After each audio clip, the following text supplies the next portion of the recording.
apparently Anna, I don't remember her last name. The joint from TYT. Right, apparently she had a reaction to Joe Rogan talking about Trump. This is kind of past tense, but I wanted to take a look at it. Why not? Why not? Let's check it out.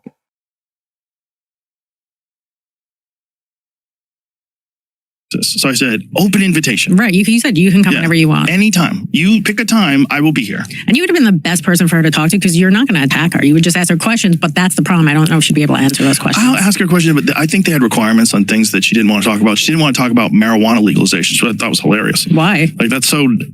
Because of her prosecuting record. Oh, well, I mean, that was her old job, though. Yeah.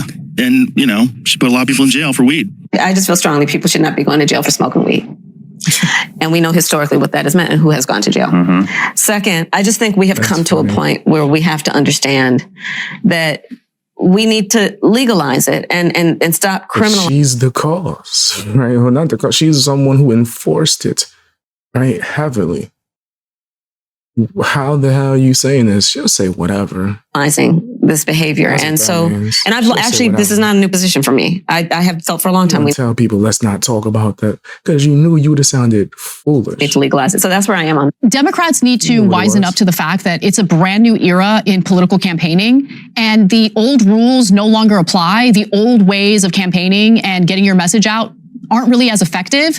And so when we're thinking about candidates, we have to consider whether they're comfortable making a case for themselves in a less formal format. And Joe Rogan's podcast is a good example. Anna Kasparian, Cenk Uygur, and the rest of the Young Turks are shocked at what Joe Rogan is saying here on this episode of the Joe Rogan Experience. Obviously, Joe Rogan invited Kamala Harris on to his show before the 2024 presidential election after having Donald Trump on his show, and they basically declined. I mean, they did say... It is the person from TYT, Kasparian, right? How you say her last name?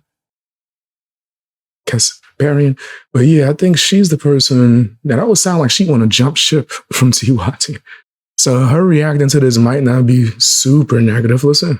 They would come, on their terms. They wanted editorial control over the podcast. They wanted Joe Rogan to travel to them instead of going to Joe Rogan, which makes no sense because Joe Rogan has, I don't know of a much more influential thing you could do with your time if you're someone that's running for office or trying to, get in the good graces of the United States of America other than go on Joe Rogan's podcast. Let's get into this clip here of Joe Rogan going scorched earth on the left and revealing the truth about what happened in the 2024 presidential election.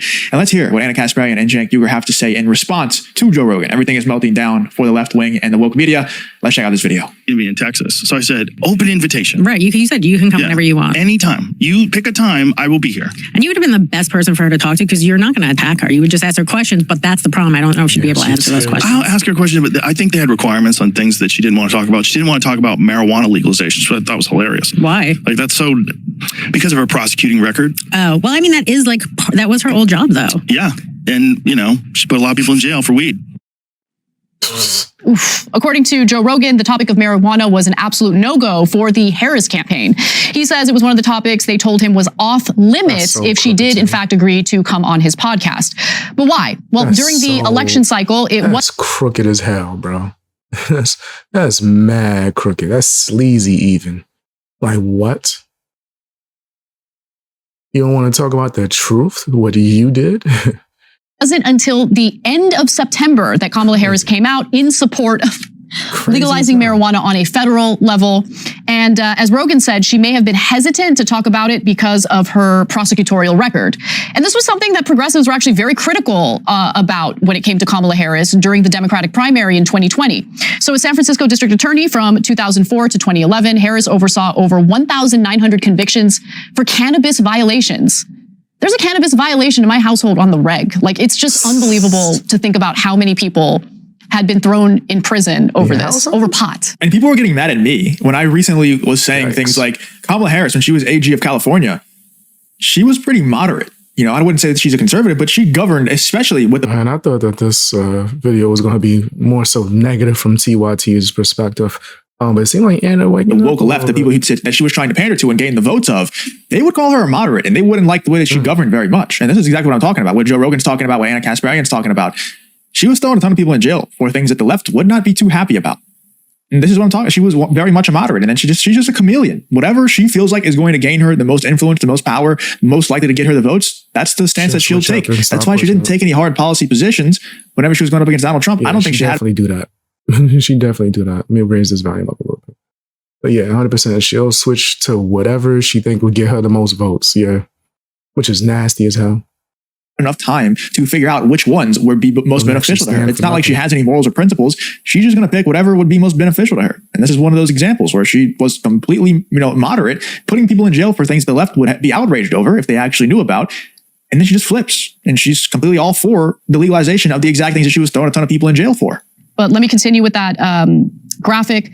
Still, only a small number of those people actually ended up in prison, and that's important to keep in mind as well. Also, usually there's like a plea deal. So if someone was thrown in prison for what appeared to just be simple marijuana possession, typically they pled a more serious offense down to simple possession. But nonetheless, we all know that people have been thrown in prison in the past for marijuana possession and marijuana related crimes.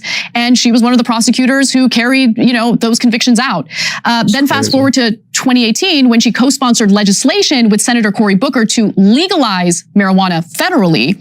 So maybe she didn't want to talk about like her evolution. Maybe she didn't want to explain where that evolution came from, but she did talk about marijuana on another podcast appearance. Here's what she said on the All the Smoke podcast. I just feel strongly people should not be going to jail for smoking weed.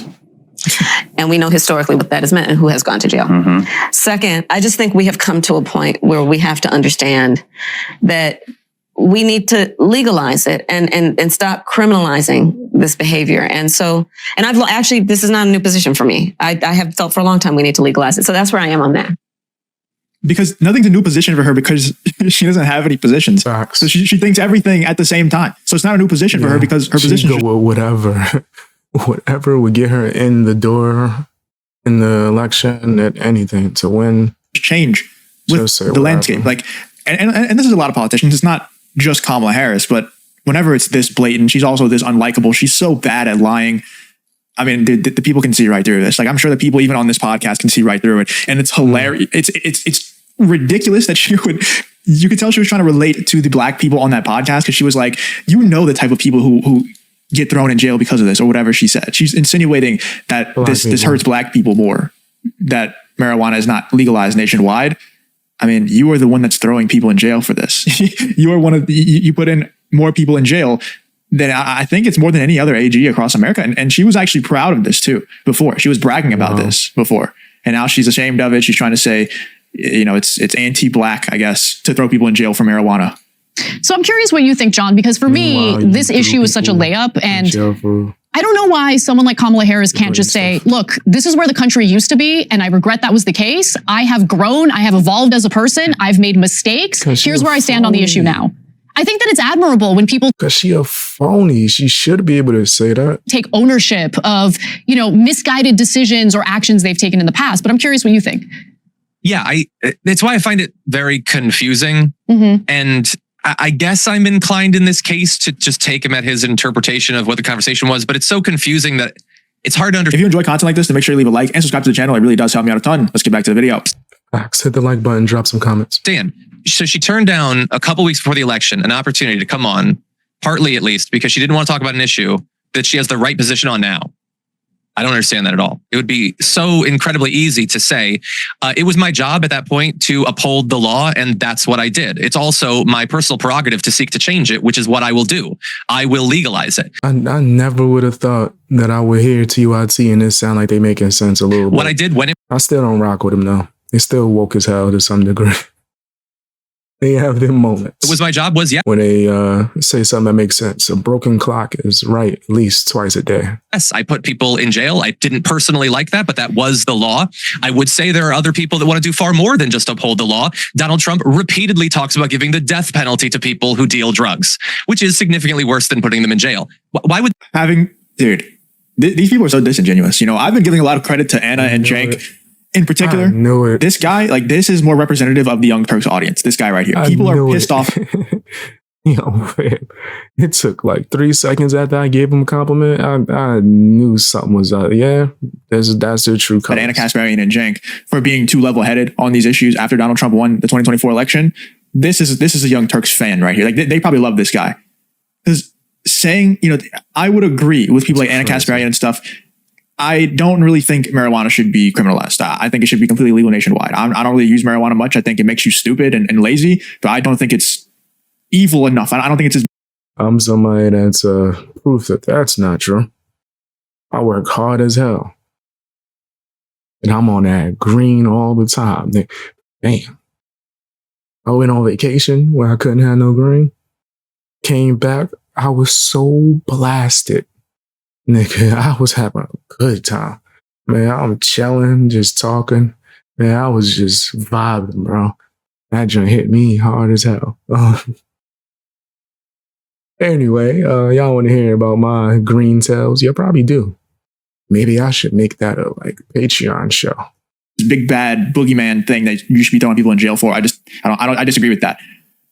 But saying that Donald Trump wants to throw drug dealer, give the death penalty to drug dealers is completely different than Anna Kasparian saying that she breaks the law by having marijuana in her house. Like, obviously, if Anna Kasparian was dealing drugs, dealing pounds of weed, we'd be having a little bit of a different conversation here. But it's different, dude. These people are so bad faith.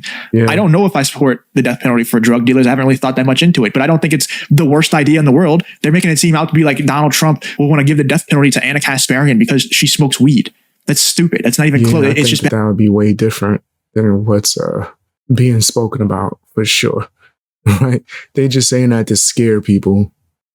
I definitely think TYT or whatever his losing name is, he's saying that to scare people. Bad faith. It's not stupid because they're smarter than this. They know what they're doing. It's just bad faith, man. And this is, I've been giving a lot of credit to Anna Kasparian and Cenk Uygur recently for being level-headed about Donald Trump's victory. This is more representative of the Young Turks fans. Would that be so difficult for her to say? And theoretically, maybe you could win Joe Rogan over because he doesn't seem to be aware of Donald Trump's history of making comments about killing people for dealing drugs. He certainly didn't bring it up when he had Donald Trump on. I feel like that was a very manageable situation. I agree. I totally agree with you on that. Democrats need to wisen up to the fact that it's a brand new era in political campaigning and the old rules no longer apply. The old ways of campaigning and getting your message out aren't really as effective. And so when we're thinking about candidates, we have to consider whether they're comfortable making a case for themselves in a less formal format. And Joe Rogan's podcast is a good example of that, right? So it doesn't have to be Joe Rogan's podcast, but I think someone who's campaigning to be president of the United States should feel comfortable in their own skin and feel comfortable making a case for themselves off the cuff, without a prompter, without the need to demand editing after the conversation. You know, part of the reason why, and this is according to Joe Rogan, you could choose to believe him or not, I think he's telling the truth. Part of the reason why Kamala Harris did not agree to... she's fake as hell. That's what that means. If that's what she was asking for, she was fake as hell and American sort. Appearance on his podcast is because, well, first of all, they didn't want to do a 3-hour conversation. They wanted to do a 1-hour conversation. She didn't want to travel to Austin. She wanted him to travel to her in Washington, D.C. He doesn't do that for anyone. So he's like, no, I'm not going to do that. Obviously, there were certain topics that were off limits. And then they wanted the ability to call for edits after the conversation. He doesn't edit anything. I mean, I was listening to a recent episode. I don't remember. Which, by the way, because the media is going in that direction, and there's no doubt about it, because America is starting to vote more for people who can go on Joe Rogan's podcast, who can go even on, talk to Anna Kasparian, unedited, on a live stream, stuff like that. The right is at a huge advantage. Because if you think about the people who the left has, I mean, who does the left really have? You have Joe Biden, can't form a coherent sentence. You have Kamala Harris, obviously extremely unlikable person and just a straight up liar chameleon. Nobody likes her. Nobody relates to her. Nobody cares about her. Token tells. Yo, nah, that's a fire name though. Then they have people like Gavin Newsom, who's real buttoned up. He speaks pretty well. That's dope. But he's kind of boring and robotic. Like, there's nothing special about him. He doesn't have that Trump factor.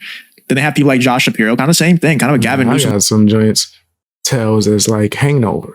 Clone. And then the right wing has people like Vivek Ramaswamy, who was not, I mean, yo, nah, I gotta make that a show. I really do have some crazy tales. And he's pretty buttoned up. He's well spoken, but he does have a bit of that Trump factor where he's going after the establishment. He's not just the same robotic talking points that everybody else spits out there. He has his own opinions and he actually has morals and principles and values. I think the right is at a huge advantage here. Let me know in the comments if you agree or disagree. And let me know in the comments you guys think.